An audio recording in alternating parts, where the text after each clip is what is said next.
Est-ce que vous voyez ma présentation?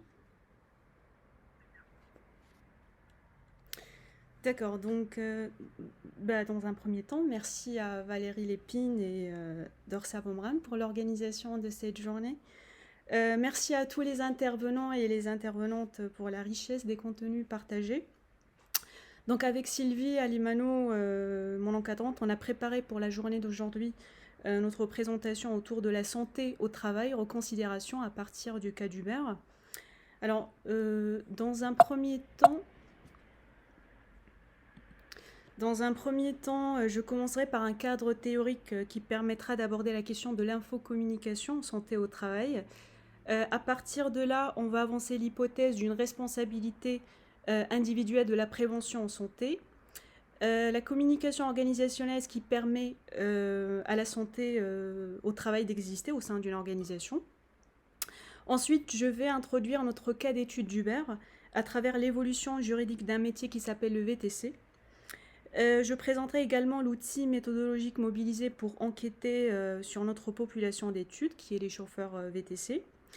Les résultats de l'enquête permettront d'étudier Uber comme une nouvelle forme organisationnelle spéciale, avec une infocommunication qui s'avère problématique. Ce dysfonctionnement est ce qui permet d'aborder la santé au travail des chauffeurs d'Uber comme une nouvelle pénibilité au travail, mais aussi une souffrance ordinaire au travail. Après, ce constat nous amènera à la question de la prévention santé. Et ici, on verra qu'on est plus dans une approche de responsabilité individuelle qu'une responsabilité collective de protection de la santé. Donc, lorsqu'on aborde la notion de la santé au travail, certes, on attire l'attention sur le milieu de travail, mais à la fin du compte, on parle à la fois d'une santé personnelle et d'une santé professionnelle. L'humain n'a qu'une santé. Donc on est dans cette vision holistique de la santé du corps que Sylvia Limano aborde au début de sa réflexion d'HTR. Cette notion de santé au travail définie par le droit du travail selon le point de vue de gestion des risques professionnels. Et c'est ce qui permet de mesurer la prévention en santé autour d'un danger identifié pour l'intégrité corporelle du salarié. Selon la loi, la direction doit mener des actions de prévention des risques professionnels et de la pénibilité au travail, d'informer, de former et de mettre en place une organisation et des moyens adaptés. La mise en œuvre de ces mesures repose sur la rigueur de l'information. À ce stade, on peut dire que si l'entreprise doit communiquer sur les RPS, c'est que la santé au travail, ce n'est pas que bien-être et QVT, c'est aussi de la souffrance et de la pénibilité au travail. La santé au travail peut être en relation avec la question de la souffrance au travail liée aux troubles psychologiques, que ce soit la charge de travail qui est trop importante, soit des relations délétères, là je fais la référence aux travaux de 2 jours, ou le courant des théories de l'activité en référence à Yves Clos. Donc ces acteurs insistent sur les dysfonctionnements de l'organisation du travail. La période de la Covid-19 a accru certains de ces dysfonctionnements.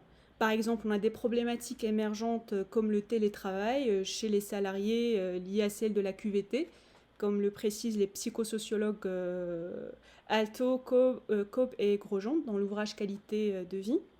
La question de l'hyperconnexion est étudiée par Valérie Carayol dans la laisse électronique ou Fabienne Martin-Juchat dans l'article Les cadres et le numérique.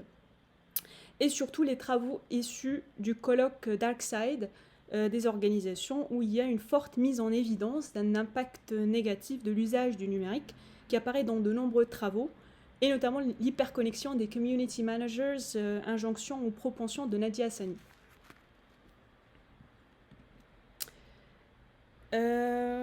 À ce stade, quand on étudie la santé au travail des organisations classiques salariales, on est dans un principe structurel de l'organisation avec des normes et des droits.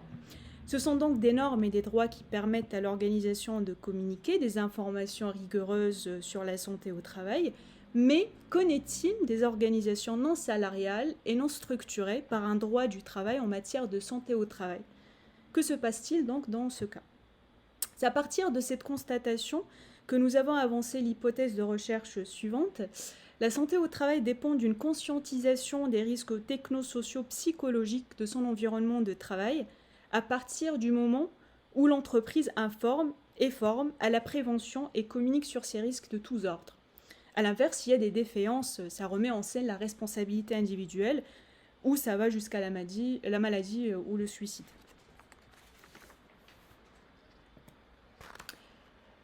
Lorsqu'on aborde la question de la santé au travail, on est dans un environnement organisationnel qui nécessite une communication organisante.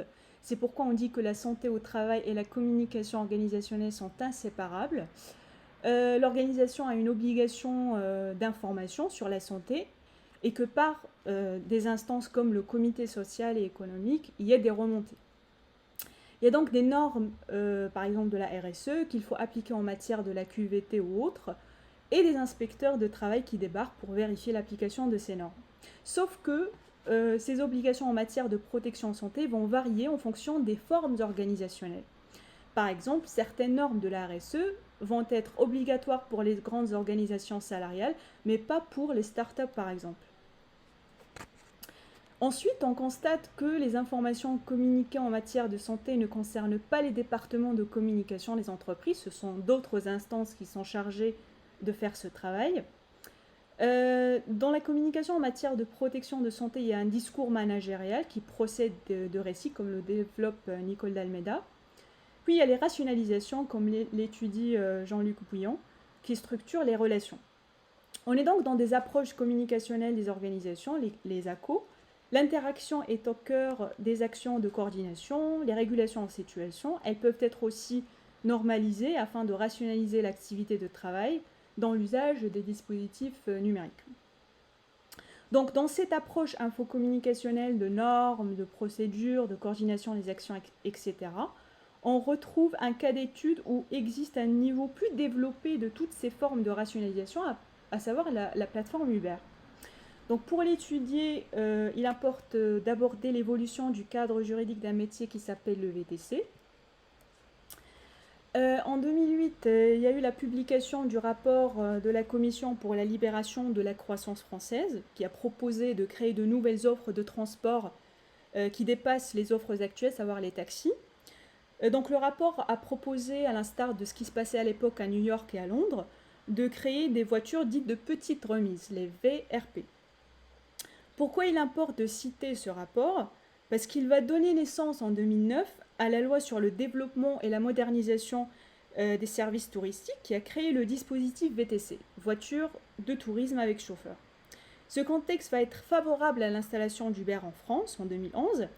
Uber va démocratiser le métier du VTC en le rendant accessible pas seulement à des professionnels mais aussi des particuliers à travers le service Uber Pop. Cela va créer des problèmes et des conflits avec les taxis.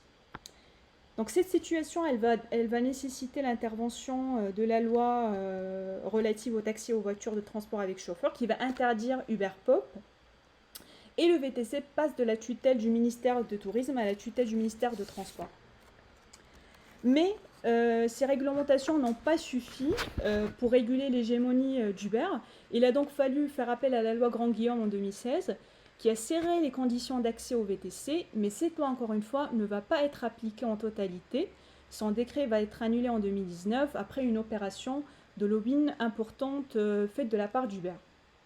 Dans la même année, l'annulation du décret de la loi Grand-Guillaume, il y a eu la promulgation de la loi d'orientation des mobilités qui a créé une polémique au sein du VTC parce qu'elle permet aux plateformes de rédiger des chartes définissant les conditions de travail. Et puis la dernière décision qui s'avère révolutionnaire entre guillemets pour le secteur du VTC, c'est qu'en 2020, la Cour de cassation a reconnu le contrat de travail entre Uber et les chauffeurs VTC qui sont des indépendants. Voilà, donc de manière générale, on constate que depuis qu'Uber s'est installé en France, il y a de profondes mutations accélérées dans ce métier du VTC, ce qui va nous amener à étudier sa population. Pour cela, j'ai mobilisé comme outil méthodologique l'entretien semi-directif du type récit de vie, qui est une méthode qualitative. Par rapport au nombre et à l'organisation des entretiens, j'ai réalisé 50 entretiens dans la période en novembre 2019 jusqu'à octobre 2020. 20 de ces entretiens ont été réalisés avant la crise sanitaire et les 30 entretiens qui restent ont été réalisés pendant la crise sanitaire. Donc la question de la Covid est très présente dans ma thèse. Le tableau suivant présente les nombres de notre échantillon ainsi que les répartitions de la population d'études par rapport à plusieurs variables. Ce qu'on retient, c'est que les VTC sont un groupe professionnel hétérogène. On a des catégories d'âge très variées, des niveaux d'études très variés. C'est un métier masculin. La grande majorité des chauffeurs interrogés exercent dans la région parisienne. Une grande majorité sont mariés, indépendants, soit sous le régime de la micro-entreprise, mais aussi d'autres régimes comme la SASU. Et la grande majorité n'est pas syndiquée. Alors, lorsqu'on a traité toutes les données récoltées à partir de ces entretiens, il s'est avéré qu'on n'est pas uniquement face à une technologie de mise en relation, comme se présente Uber. D'un côté, Uber, c'est un système infocommunicationnel qui fonctionne à travers des algorithmes finement structurés. Ce sont donc des informaticiens qui conçoivent ce système d'Uber en traduisant la vision des propriétaires d'Uber en un langage informatique. Alors ce langage informatique n'est pas accessible pour deux raisons. La première, c'est lié à la question de la propriété intellectuelle ou du secret d'affaires qui fait que le code de cette plateforme est protégé juridiquement. Deuxièmement, même si on rend accessible ce langage, il ne relève pas de la compétence de tout le monde de comprendre les algorithmes. Puis le deuxième niveau est celui de considérer Uber ou les plateformes numériques de transport de manière générale comme étant une nouvelle forme organisationnelle de transport de manière ou de structure organisationnelle qui, théoriquement parlant, ne constitue pas encore un concept d'étude. On peut donc la décrire comme une forme organisationnelle en mouvement, son fonctionnement est constamment modifié et changé. Alors, donc qu'est-ce qui est problématique dans une forme organisationnelle comme Uber ? D'abord, nous notons que le relationnel dans le cadre du travail VTC via Uber est en grande partie délégué aux algorithmes. Ça veut dire que voilà, la totalité du travail est assistée par des algorithmes programmés de la plateforme. Ensuite, lorsque nous avons des humains d'Uber, c'est-à-dire des assistants téléphoniques ou des agents d'accueil, on ne parle jamais des managers d'Uber parce que le chauffeur VTC n'a pas accès au manager d'Uber. Donc lorsque ces humains de la plateforme interviennent dans ce relationnel, souvent dans des situations problématiques que l'algorithme ne peut pas gérer, eh bien il s'avère que ce relationnel reste encore problématique. Premièrement, ce n'est pas toujours évident d'entrer en contact avec l'humain de la plateforme, il faut insister pour cela. Et deuxièmement, la personne qui vous assiste dépend du système algorithmique de la plateforme pour vous répondre. Donc elle va chercher vos traces numériques pour avoir une idée sur votre situation, mais le problème c'est que le feedback de cet humain de la plateforme ne consiste pas à vous apporter une solution, mais à vous informer qu'il faut attendre la décision d'Uber. Par conséquent, on peut dire que d'un point de vue communicationnel, nous sommes face à une relation dépersonnalisée et standardisée entre les plateformes et les VTC, et d'un point de vue informationnel, le système algorithmique qui assiste toujours le VTC n'est pas tout à fait adapté à la réalité du travail sur le terrain. D'une perspective infocommunicationnelle, il n'est pas possible de développer un système algorithmique plus adapté à la réalité du terrain du VTC sans une communication humaine entre les plateformes et les chauffeurs.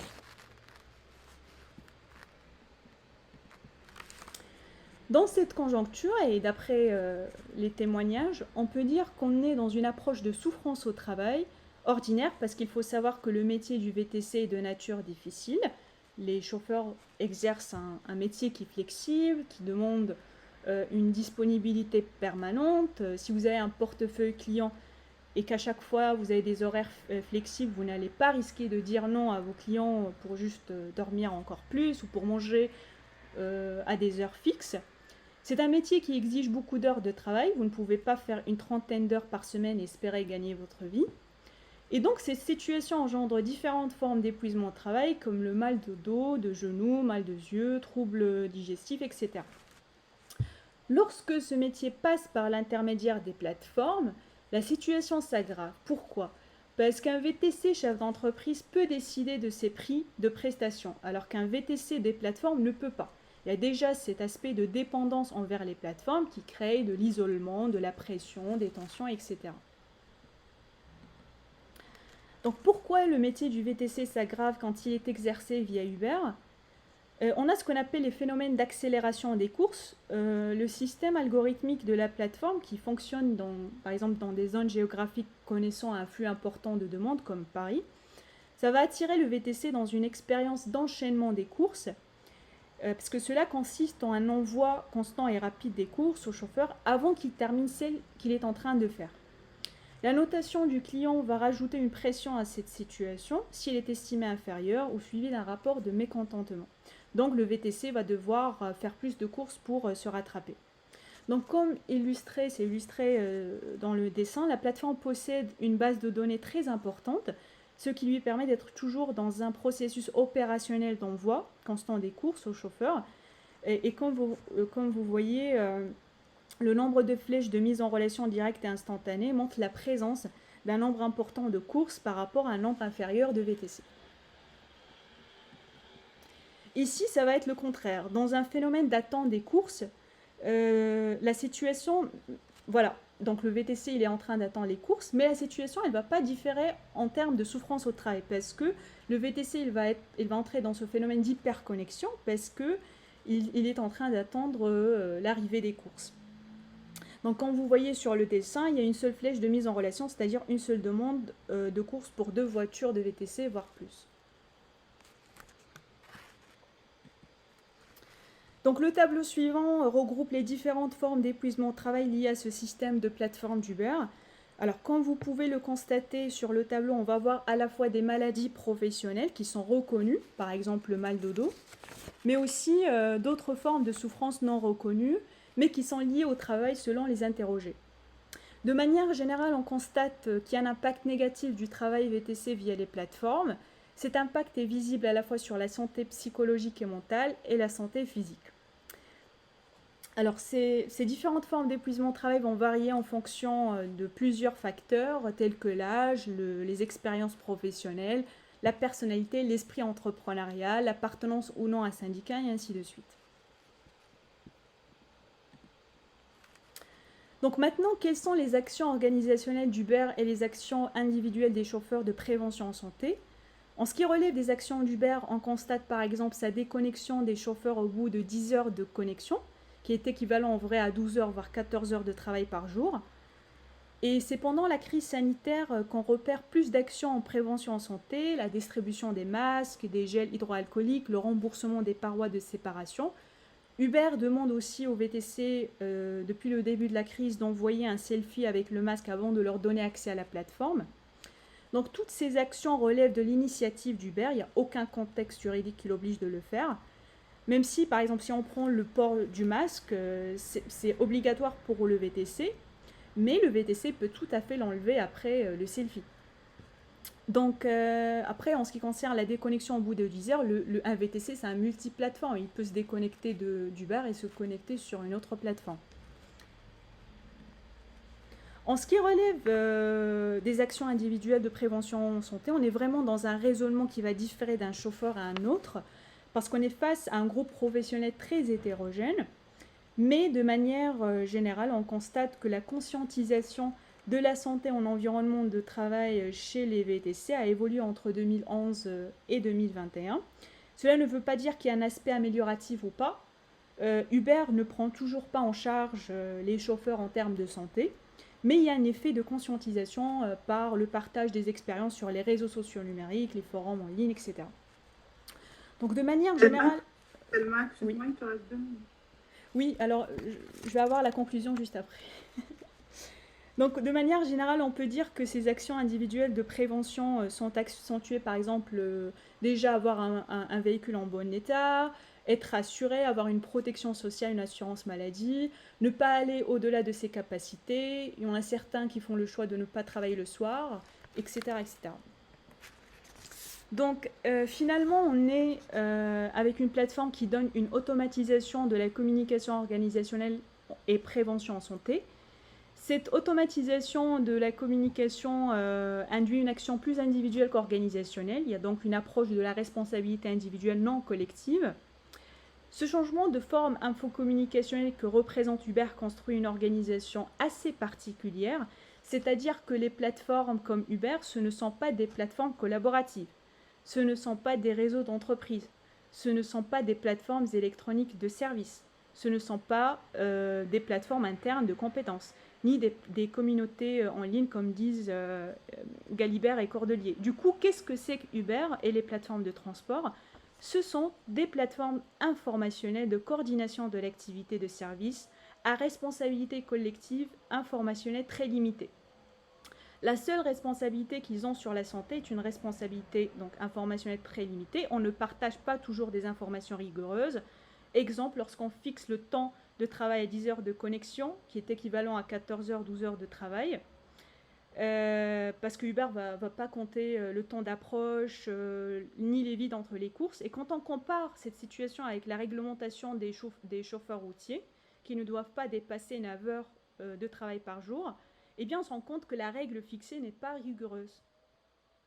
En conséquence, la prévention des risques professionnels de la santé psychologique et physique au travail dépend de la conscientisation de sa propre santé et de son autoprotection sanitaire. Voilà, merci.